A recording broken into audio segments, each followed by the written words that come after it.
Muito bem, então vamos lá. Primeiramente, bom dia para vocês. Vamos lá, né? Terceira aula, vocês estavam fazendo prova, né? Agora começa, né, a semana de avaliações, né? E aí tem um pouco de prova e vem aula, às vezes alterna, né? Quando tem duas provas no dia, acho que hoje não é o caso, né? Hoje uma avaliação só, então segue as aulas normais, tá? Uma excelente quinta-feira, o feriado deu uma quebrada, o feriado parece sábado, domingo, né? Quando tem um feriado no meio, é bom, mas dá uma saída do curso, né? Porque dá aquela quebrada na semana, né? E hoje, como eu combinei com vocês, hoje a gente vai entrar, então, portanto, na segunda parte da aula. Eu me lembro que eu fiz uma divisão, né? Exatamente para ter tempo e para passar para vocês a outra parte geomorfológica, que é a questão da deriva continental, né? Então, nós trabalhamos, só para a gente relembrar um pouquinho aqui. Vocês estão me ouvindo bem? O áudio tá legal? Tá tranquilo? Tá? Então, tá, qualquer coisa é só falar aí, tá? Obrigado, Gabriel. Então, nós trabalhamos ontem as questões relacionadas aqui a essa questão dedutiva que a geomorfologia traz. Só um minutinho, deixa eu só aceitar quem chegou agora. Então, essa questão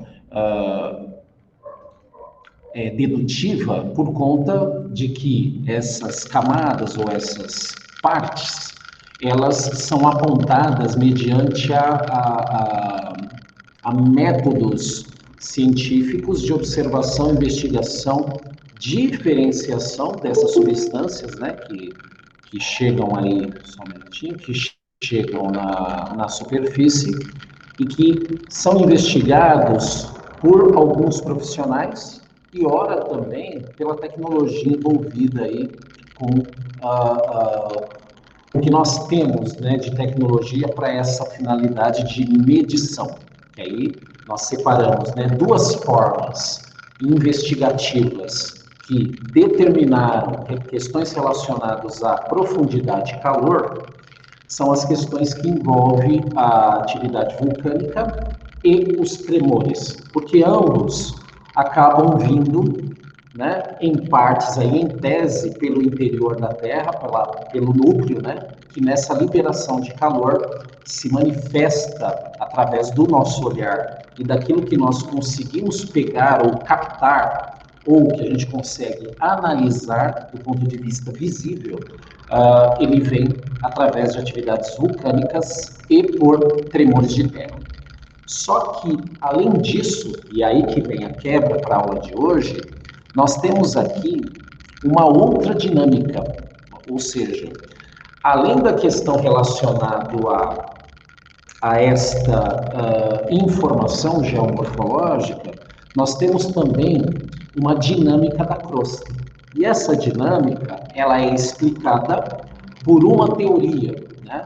Lembrando que é a teoria mais aceita, mas não perde o caráter de teoria exatamente porque o homem não acessa presencialmente essas profundidades. Então, por isso que a teoria da deriva continental, ela é até hoje a mais aceita, exatamente porque ela deixa vestígios na superfície que ajudam a fundamentar, né, essas questões aí que envolvem a deriva continental.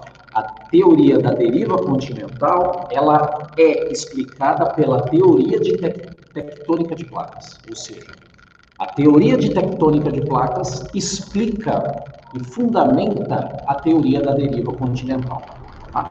Então, está aqui, elaborada por Alfred Wegener, um alemão, e essa elaboração, que foi feita no século XIX, ela teve pouca aceitação na época que ele viveu, ou seja, esses estudos em relação ao trabalho desse cientista acabou sendo retomado só bastante, vamos colocar, que alguns anos depois, que o que ele falou, né, no período que ele viveu, começou a fazer sentido por algumas coisas que nós vamos apresentar para vocês daqui a pouco, num vídeo que eu separei, bem como também relacionado à minha fala. Tá? Então,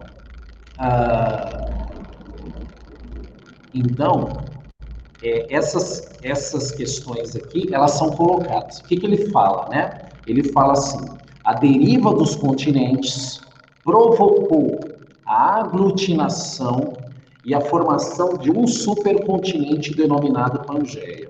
Ou seja, acredita-se que há milhares de anos, essa divisão continental, né, de América, Oceania, África, Ásia e Europa, antes era um supercontinente e que, por algumas dinâmicas, ele teria se separado. E aí ele fala aqui, a separação da Pangeia em Laurásia e Goldiana, posteriormente, originou os continentes do hemisfério norte e sul, respectivamente. E aí ele continua, a mais aceita, só um minutinho aqui, a mais aceita na atualidade, ele fala sobre a dinâmica da crosta terrestre. Complementou os fundamentos desenvolvidos pela teoria da deriva continental. Concebe a divisão da crosta em placas tectônicas que se deslocam constantemente devido aos movimentos convectivos de magma presentes na atmosfera. Então, esses elementos aqui, o que acontece? Eu separei para vocês um vídeo, não? Vamos ver se eu consigo rodar ele aqui. E aí esse vídeo ele vai facilitar muito. Então eu vou passar ele agora, depois dessa mini, né, abertura que eu fiz aqui. E quando o vídeo terminar, com imagem e com a narrativa, o que eu vou complementar para vocês vai ficar mais fácil, porque a imagem ela tem um poder de absorção muito maior do que palavras, né? Depois a gente volta e faz esse complemento. Deixa eu só ver se esse computador ele vai ter esse poder de rodar, né, um guia no Chrome. Espera aí, só um minutinho. Vamos tentar aqui, vamos ver se dá certo, para a gente poder, então, proporcionar isso aqui para vocês. Vamos lá. Só um minutinho. E eu vou rodar aqui alguns segundos, tá? E vou parar para saber de vocês se vocês estão escutando ou não, tá? Deixa eu só aumentar aqui, vou deixar o 80 aqui. E vou colocar aqui, mas eu vou parar para que vocês possam me dizer se... Peraí, só um minutinho. Se vocês estão ouvindo bem. Vou aumentar aqui o volume. Vamos ver então.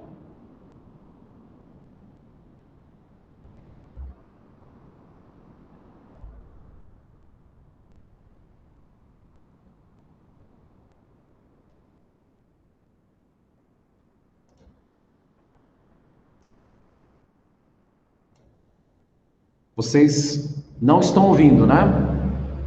Espera lá. Não, professor, ainda não. Não, espera aí. Só um minuto. Deixa eu deixar ele carregar um pouco. Espera aí.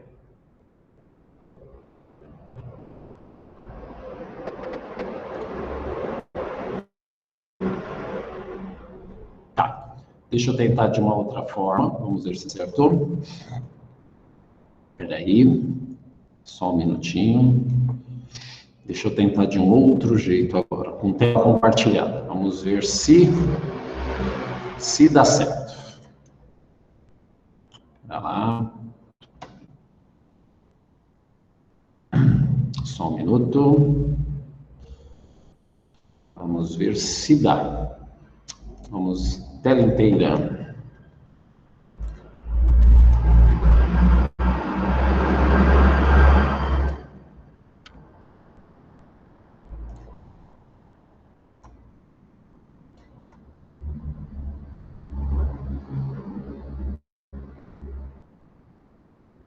Multivisível extensão. Deixa eu só Só um minutinho, gente. Deixa só a tela compartilhar para vocês.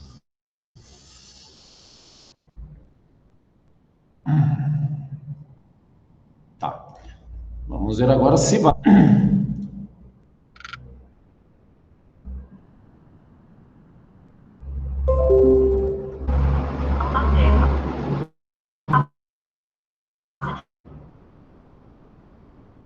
Seria de Pangeia.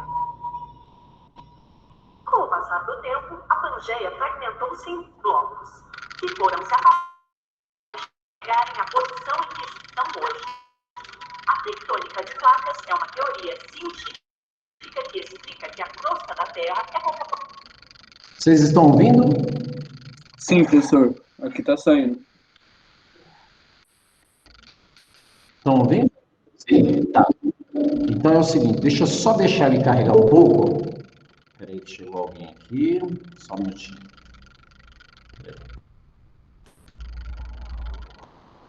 Vai.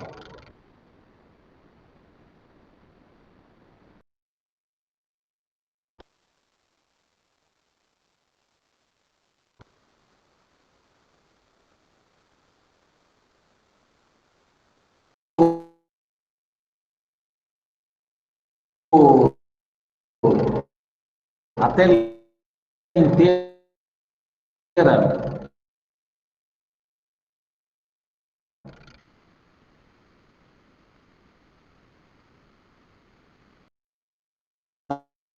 Tá dando dificuldade. Vou pegar, né? Vamos ver se ele vai aqui. Peraí. Eu vou sair da página. Vamos tentar ver. Peraí.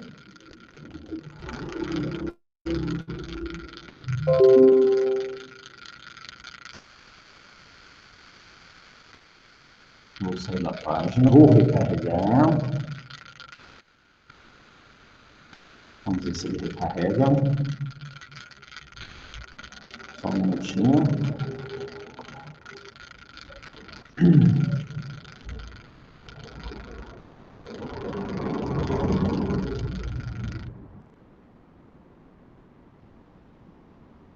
Vamos ver se ele vai.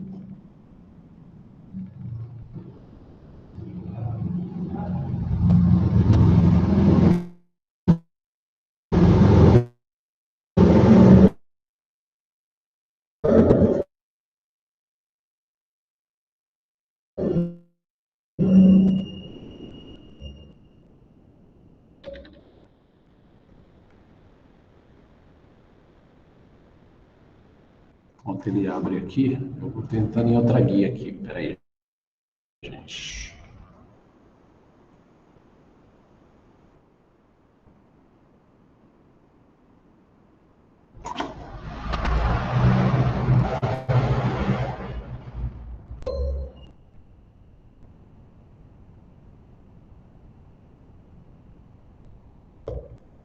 Foi?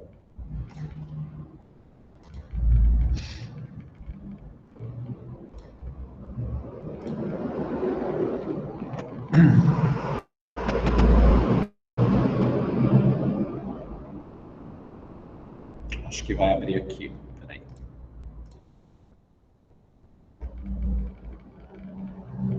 Acho que vai. Tá. Só que eu não vou pôr tela inteira, tá? Eu vou deixar a tela menor para consumir menos. Um pouquinho, tem terminal que não roda, né? Então aqui eu já aumentei tudo. Então vamos lá. Eu vou soltar menor aqui, mas dá para a gente ter uma ideia do que a gente estava falando no início da aula. Da Terra formavam uma contínua e indivisível extensão da Terra. Convencionou-se que essa massa de terra gigantesca seria chamada de Pangeia. Com o passar do tempo, a Pangeia fragmentou-se em blocos, que foram se afastando até chegarem à posição em que estão hoje. A tectônica de placas é uma teoria científica que explica que a crosta da Terra é composta de placas que se movem. Para entender as placas tectônicas, precisamos ver primeiro a estrutura da Terra.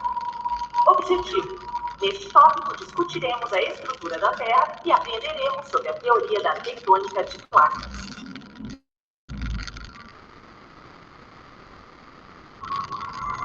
Devemos começar com o núcleo, que é a camada mais interna da núcleo, é dividido em duas partes. O núcleo interno, feito de metais sólidos,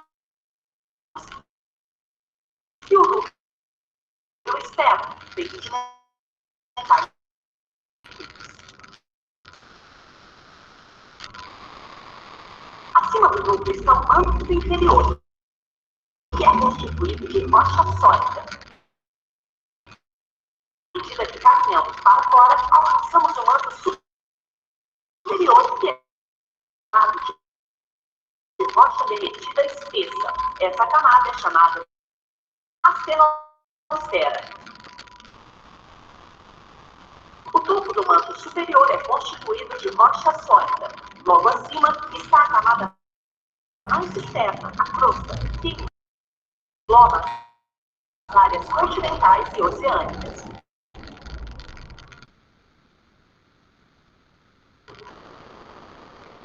E o topo do manto superior formam a litosfera.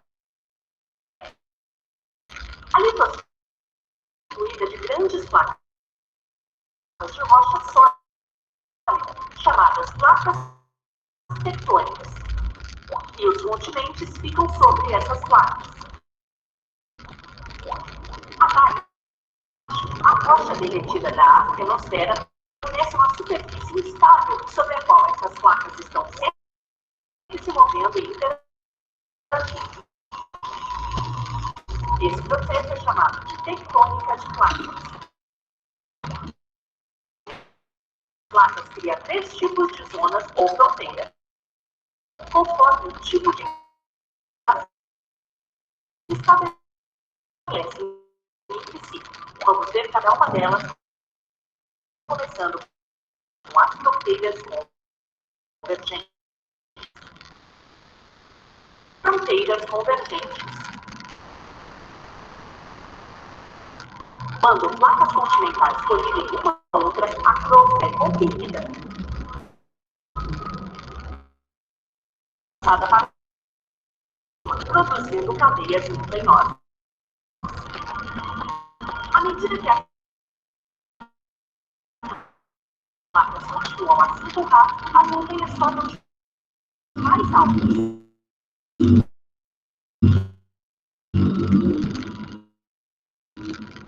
Fronteiras convergentes com uma placa que sustenta o continente. É mais pesada, se movimenta por baixo da placa que sustenta. Abaixo da placa é frequentemente inserido em erupções vulcânicas, que também dão origem a erupções vulcânicas. Como você pode ver, as fronteiras convergentes ou zonas de convergência caracterizam pela aproximação das placas tectônicas. Agora vamos avançar para as fronteiras divergentes. No fundo do oceano, o magma do manto da Terra sobe em direção à superfície. A superfície ele se resfria e amplia os dois lados da abertura. Foi esse processo que formou a cordilheira meso-oeste da África. A cordilheira permanece imóvel, mas o leito do oceano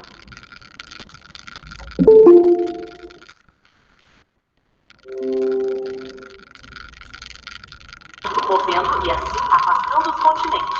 Caracterizam-se pelo afastamento entre eles. A crosta terrestre tem profundas rachaduras chamadas arranhão. O movimento provoca um raspão ou um rasgo. Esse rasgo pode provocar a ruptura da crosta terrestre ao longo da falha. Quando isso acontece, um lado produz montanhas de falha.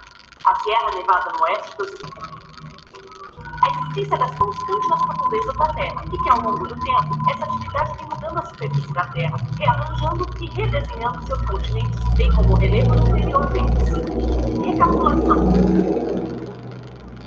A tectônica de placas é uma teoria científica segundo a qual a crosta da Terra é composta de placas que estão em movimento sobre o magma.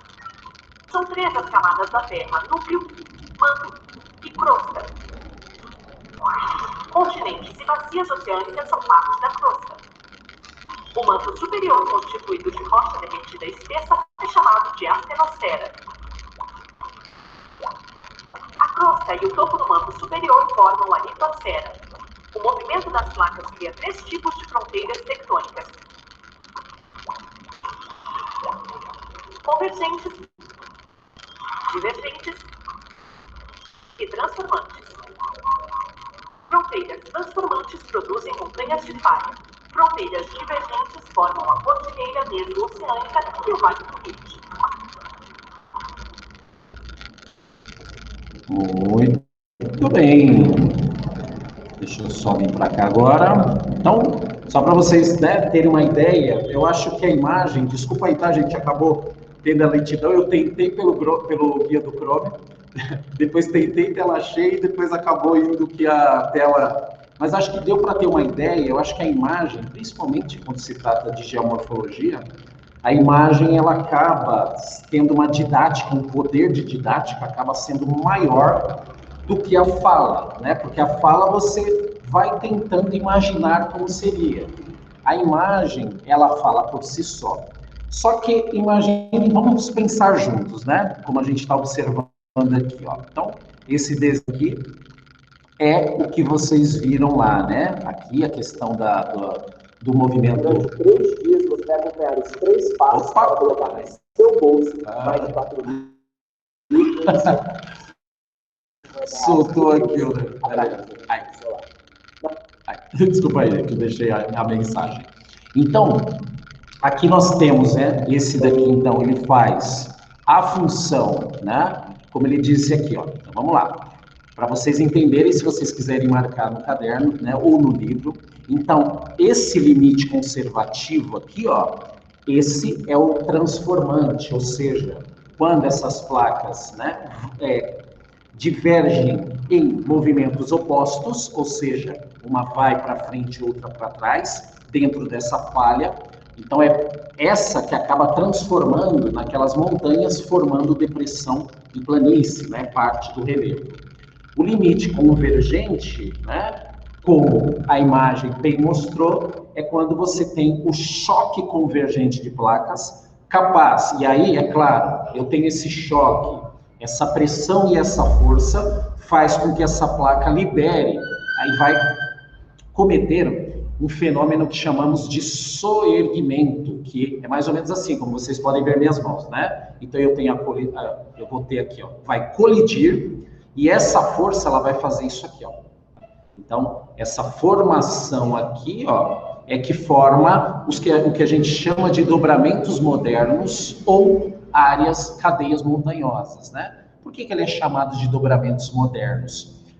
Porque ainda não passou por um processo de intemperismo, que é aquele processo que vai modelar, né? Ou seja, que vai, através desses intempéries, vai agir processos que a gente chama de processos erosivos. E esses processos erosivos, o que ele vai fazendo? Ele vai tirando o pico dessas montanhas e ele vai arredondando essas montanhas. Aí nós falamos que é um dobramento antigo, porque passa por essa estrutura, né? Passa por essa questão de formação. Então, só para vocês entenderem, a parte geomorfológica, ela cria a estrutura. Quem vai fazer a modelagem vai ser as intempéries químicas, físicas e biológicas. Isso, é claro, acontece na superfície terrestre, tá? E nós temos aqui o limite divergente, que é aquele que faz o quê? Ele separa, e foi ela que criou, né, esta cadeia, né, ou esta montanha aqui, que é chamado de mesoceânica, né, que vocês viram na imagem. Então, isso ele é constante, né, e isso acaba sendo algo natural, mas que a maneira como isso acontece, né, isso acaba também indo para um lado catastrófico quando a gente mexe com o homem. Por quê?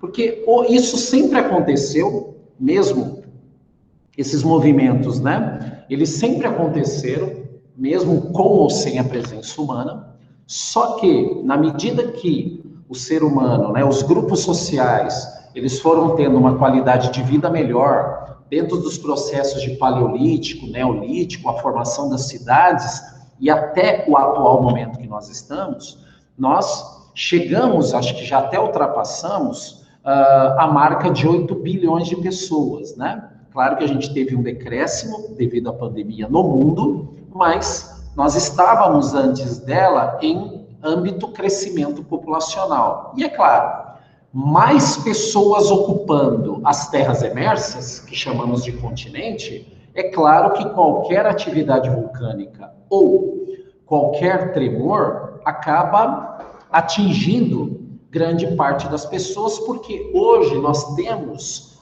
uma densidade populacional mundial muito grande. Então, aquilo que é natural acaba se transformando em catastrófico, mas isso também devido à quantidade de pessoas que hoje habitam o planeta Terra, tá?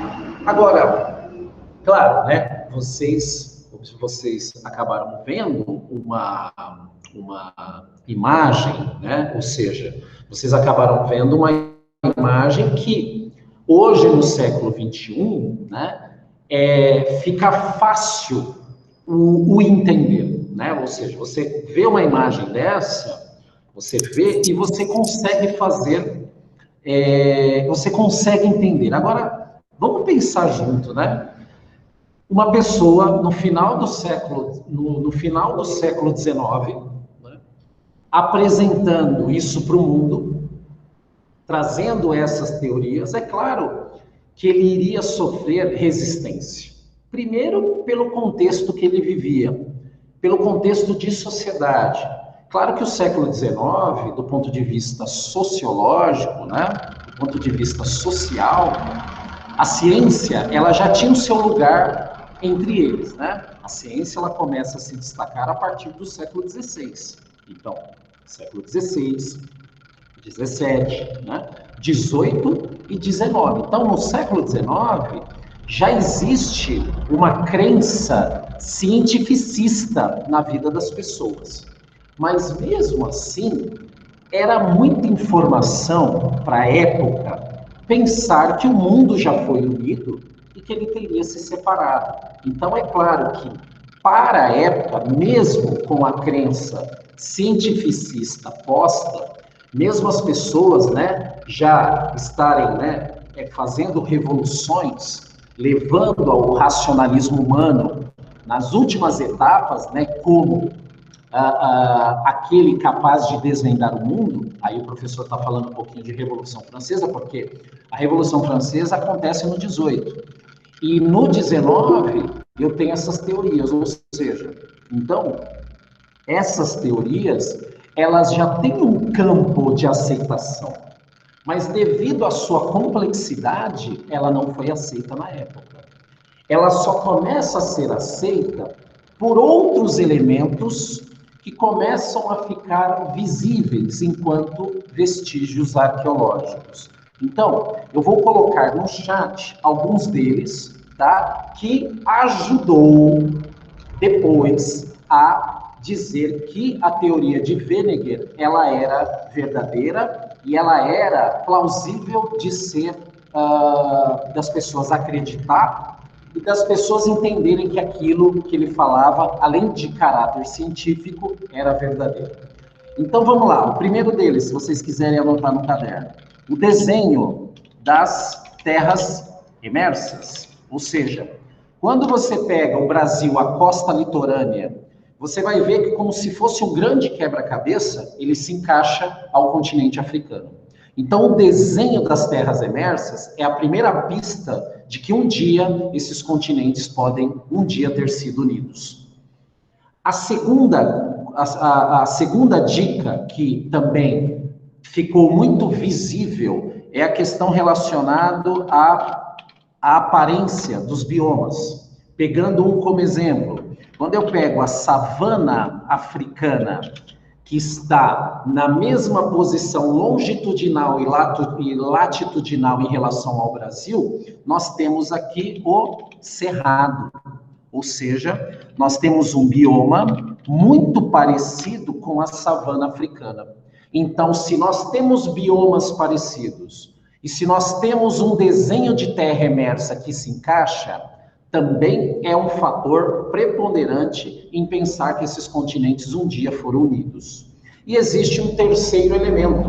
Podem ver que esses elementos, eles são elementos na superfície. Por quê? Porque eles começam a ser observados depois. Por isso que, na época, Alfred Wegener, ele é desconsiderado, no sentido de acreditar no que ele estava falando. Mas anos depois, através de outros estudos, eles reconhecem que Wegener estava certo. E o terceiro é a questão relacionada aos tipos biológicos, ou seja, os seres vivos que também vão se assemelhar em relação a localidades, tá? Ou seja, alguns animais que tem na nossa fauna são animais que também estão no continente africano. Claro que um pouco diferentes entre si, eles estão na mesma ancestralidade, mas por caráter evolutivo,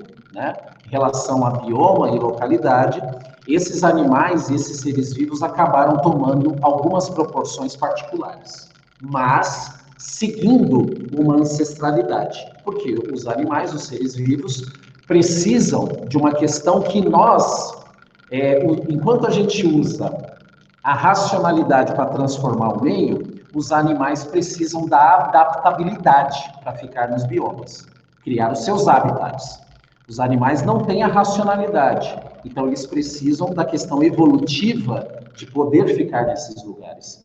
Então, esses três elementos, os desenhos das serras emersas, a questão relacionada ao bioma e a questão relacionada aos tipos biológicos, somados às atividades vulcânicas e aos sismos, que chamamos de terremotos, são elementos que vão fundamentar a teoria de Wegener. Portanto, a teoria dele, até hoje, não é à toa que ela é ensinada em geografia, mas até hoje ela é a mais aceita, até que se prove ao contrário, tá? Só que para a época, vocês viram pela imagem, né? Para a época, era um tanto quanto complexo as pessoas acreditarem em tudo aquilo que ele estava mostrando, né? É quase que a mesma coisa quando a gente pega a teoria de Darwin, que vocês aprendem em biologia, ou o darwinismo, né? Salvo o darwinismo social, porque ele ajuda a construir o eurocentrismo, né? E a questão da superioridade europeia em relação aos outros povos, sustentado também por Augusto Comte na sua sociologia, mas isso é uma outra conversa. Mas quando pegamos Charles Darwin do ponto de vista biológico, e como vocês sabem, ele percorreu a ilha de Galápagos e outras ilhas ali na linha do Equador, ali na proximidade, e ele começou a perceber essa questão evolutiva e de adaptabilidade dos animais, ele também não foi aceito, né? Por quê? Porque eu acredito que existem pessoas que estão à frente do seu tempo. E esses dois que eu citei, acredito ser uma delas, né? Ou seja, da pessoa descobrir algo e só que no contexto que ela está vivendo, as pessoas não estão preparadas, né, para receber tudo aquilo de informação. Então, eu acho que com Wegener e com Charles Darwin, no começo, eu acho que eles tiveram esse problema. E aí, é claro, né, depois, na medida que o tempo foi passando, e na medida que você vai tendo a amplitude e você vai tendo o aprofundamento de estudos, aí sim eu acredito que eles olharam e falaram, nossa, grandes cientistas, né? Porque puderam, naquela época, observar, né, coisas que hoje descobrimos e hoje a gente, como é que fala? Agradece por esses estudos. Tá bom, gente? Então, era isso que eu tinha para vocês, tá? Eu achei, do ponto de vista até didático, eu achei importante separar essas duas aulas, dado a riqueza de informação e a quantidade também de informação que a introdução à geomorfologia e a teoria de derivas de placas tectônicas, elas não poderiam ser dadas numa aula só, porque senão eu teria que correr com um assunto desmerecendo os detalhes que esses assuntos têm, e por isso que a gente trabalhou separadamente. Tá bom, gente? Deixa eu fazer aqui a chamada para a gente, então, registrar o dia de hoje. Terceiro A. Cuidado, tá, gente? Respondam para não ficar aqui sem... para não ficar sem presença. Então, vamos lá. Ana Clara. Ana Clara? Presente. Ah, agora foi. Deixa eu aumentar meu volume, vai que meu volume estava baixo aqui. Bruna? Bruna Giraldelli? Bruna? Não? Camille? Camille? Também não? Pode usar o chat, tá? Eu estou segurando um pouquinho aqui para não rasurar o diário e vocês não ficarem com folga. Carolina Freires? Aqui. Carolina Freires. Fernanda? Presente. Gabriel Ferreira? Presente. Giovana Leal? Presente. Giovana Silva Lino? Presente, professor. Muito bem. Heloíse? Presente. Henrique? Vi no chat. Jaqueline? Presente. Jaqueline presente. João Pedro Estevo? Presente. Pedro. Juliana Freires? Aqui. Muito bem. Leonardo? Leonardo de Mello? Não. Leonardo Gabriel? Não também? Letícia Navarro? Letícia? Não? Letícia Navarro? Luan?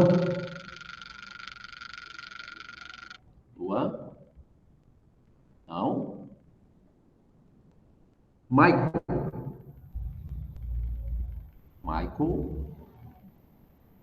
Mariana? Presente. Natan? Presente. Rian? Presente, pro. Beleza? Sabrina? Presente. Tá aí. Sofia? Presente. Stephanie? Presente. Vinícius? Presente, professor. Então, repetindo, Bruna Camille? Não? Tá. Repetindo, Leonardo de Mello e Leonardo Gabriel?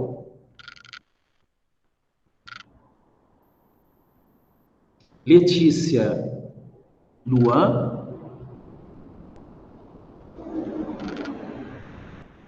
E Michael? Tá. Deixa eu só colocar aqui. Gente.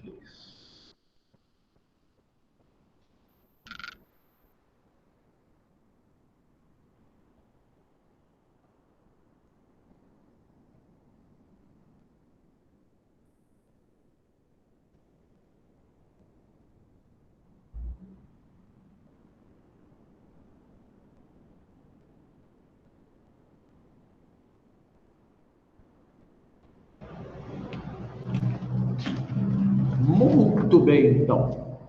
Aqui. Então. Beleza, gente. Deixa eu, então, aqui parar a gravação. Ele mudou aqui agora. Interromper.